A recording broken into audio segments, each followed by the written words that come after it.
இதில் நிறைய ரசிகர்கள் வந்து என்னென்னா, மாரி செல்வராஜா ஐயோ வேணாங்க, அவர் கூட இவர் படம் பண்ண வேணாம், ரஞ்சிதா இல்லை வேண்டாம் அவர் கூட படம் பண்ண வேணாம் அப்படின்னு வந்து இவங்க ஒரு முடிவுக்கு வந்து அவங்க ரஜினிக்கே வந்து அட்வைஸ் பண்ணுறாங்க. ஆக்சுவலாக இவங்களுக்கெல்லாம் தெரியாத ஒரு விஷயம் என்னென்னா, ரஜினி வந்து தனக்கு உடன்பாடு இல்லாத எதையும் வந்து செய்கிறதில்ல. அவருடைய வார்த்தைகளிலே பல முறை வந்து அதை சொல்லியிருக்காரு. எனக்கு முதல்வர் பதவிங்கிறது தங்க தாம்பாளத்தில் அந்த முதல்வர் நாற்காலியை வச்சு எடுத்துகிட்டு வந்து என்கிட்ட கொடுத்தாங்க, நான் தான் வேணான்னு சொல்லிட்டேன். பிடிக்காத ஒரு கல்யாணத்தை எப்படி பண்ணிக்க முடியும்? அது ரஜினி சொன்ன வார்த்தை தான். எப்போ தெரியுமா? 2009 ரசிகர்கள் மத்தியில் ராகவேந்திரா கல்யாண மண்டபத்தில் பேசுகிறார். அப்போ சொன்ன வார்த்தை இந்த வார்த்தை, பிடிக்காத ஒரு கல்யாணத்தை பண்ணுன்னா பண்ணி எப்படி அந்த பொண்ணுக்கு நான் கொடுத்து நடத்த முடியும்னு கேட்டார் ரஜினி சார். ஸோ பிடிக்காத ஒரு விஷயத்தை நான் எப்படி செய்வேன் அப்படின்னு அர்த்தம் அதுக்கு. அவரை பொறுத்த வரைக்கும் ஒரு ஸ்கிரிப்ட் பிடிச்சிருச்சுன்னா, அல்லது இந்த கதை ஓகே இது இப்படி வரும் அப்படிங்கிற ஒரு கான்ஃபிடென்ஸ் வந்துருச்சுன்னா, அவர் வந்து இயக்குனர்கள் அந்த அவங்க சொல்கிறத கேட்டு வந்து அப்படியே கேட்கக்கூடிய ஒரு நடிகர் தான் ரஜினி.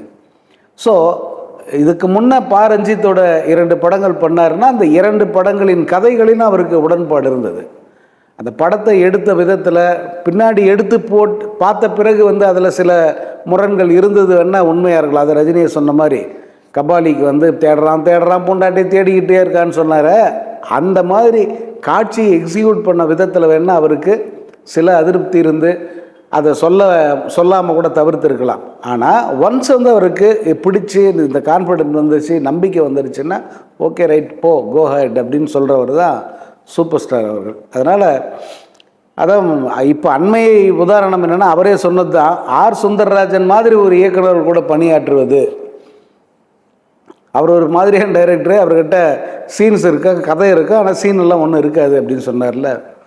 அந்த மாதிரி இயக்குனருக்குடைய இத்தனைக்கும் படப்பிடிப்பு பாதியிலே வந்து இது டென்ஷன் ஆகிடுச்சு, நல்லா நடிக்க முடியலன்னு கிளம்பி வந்த ரஜினி அதன் பிறகு இளையராஜா மீது வைத்த நம்பிக்கை நடிப்பு நடித்த படம் தான் ராஜா இது ராஜான்னு அவரே சொன்னதை நீங்கள் கேட்டிருப்பீங்க.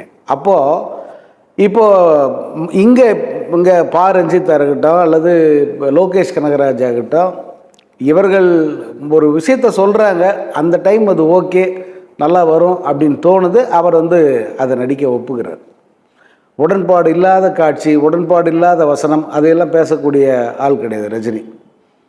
அவருக்கு அதில் குறைந்தபட்சம் வந்து ஒரு கன்வின்சிங்காக இருக்கணும் அது. ஸோ அப்படித்தான் வந்து அவர் பல படங்களில் நடிக்க ஒத்துக்கிட்டார். அதுவும் இந்த சமீப காலத்து படங்கள்லாம் அப்படி ஒப்புக்கொண்ட படங்கள் தான். அந்த படங்கள் பெரிய அளவுக்கு போச்சு இல்லை அப்படிங்கிறத தாண்டி ரஜினி விருப்பம் இல்லாத நடித்த